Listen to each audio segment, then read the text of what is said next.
I'm Wakeman, and I'm a drama researcher. I'm also the author of No Ego, a book about how leaders can cut the cost of drama and drive big results in their organizations. Today, we're right outside of Baltimore, and I'm speaking at a conference for human resource leaders that are working in healthcare organizations. I actually started out life as a therapist.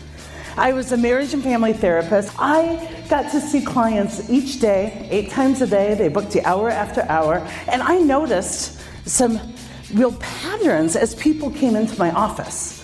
First thing I noticed is that every couple, married or not, same-sex, heterosexual, every couple fights about the same 2 things. Does anybody want to guess what every married couple fights about? Money and sex. You've been to therapy. Absolutely. Absolutely.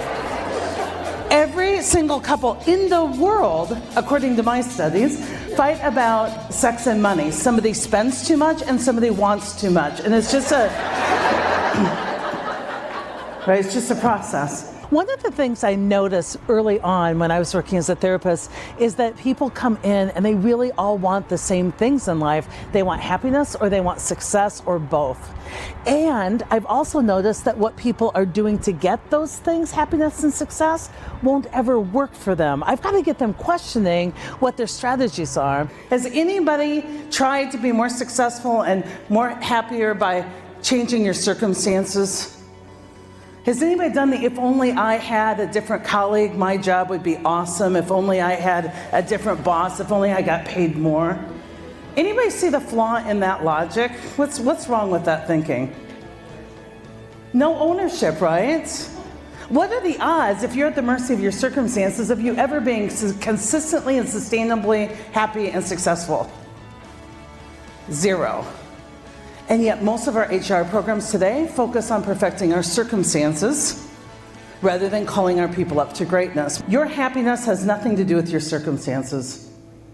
It has to do with the amount of accountability you take for your circumstances. See, most people think to be happy or successful, they need to change their circumstances. They need a different boss, a different spouse, a different job, a different place to live. What I know and what I like to teach people is our circumstances aren't the reasons we can't succeed. They're the reality in which we must succeed. So let's stop focusing on your circumstances and let's focus instead on getting more skillful to live in your current reality. In conventional, traditional leadership philosophy, leaders are taught that they're responsible for the circumstances of others. To engage people, we need to create great circumstances on the hope that people will give us the benefit of their work, but that's not how it works.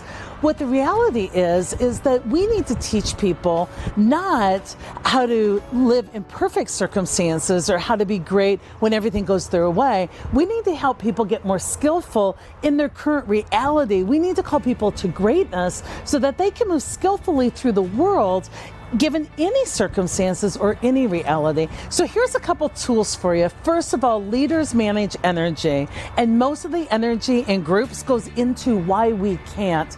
And you as a leader need to take that energy and manage it into how we could. And here's a great way to do that. Whenever you're in a meeting, notice where the energy's going. If it's going into a big emotion fest about why we can't, change the energy and change the question.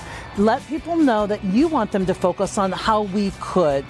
Another great way, leaders, for you to manage the energy of your people is to have a firm, non-negotiable, a rule that I call stop judging, start helping. When people come to you and they're into tattling and they're judging their colleagues, I want you to ask a really important question. What did you do to help, or what could you do to help? See, this gets us focused on not just judging and tattling, but what can I do in my own accountability and empowerment to really make a difference? How can I support my colleague rather than tattle or judge my colleague? It will make a tremendous difference in the energy and the focus of your people.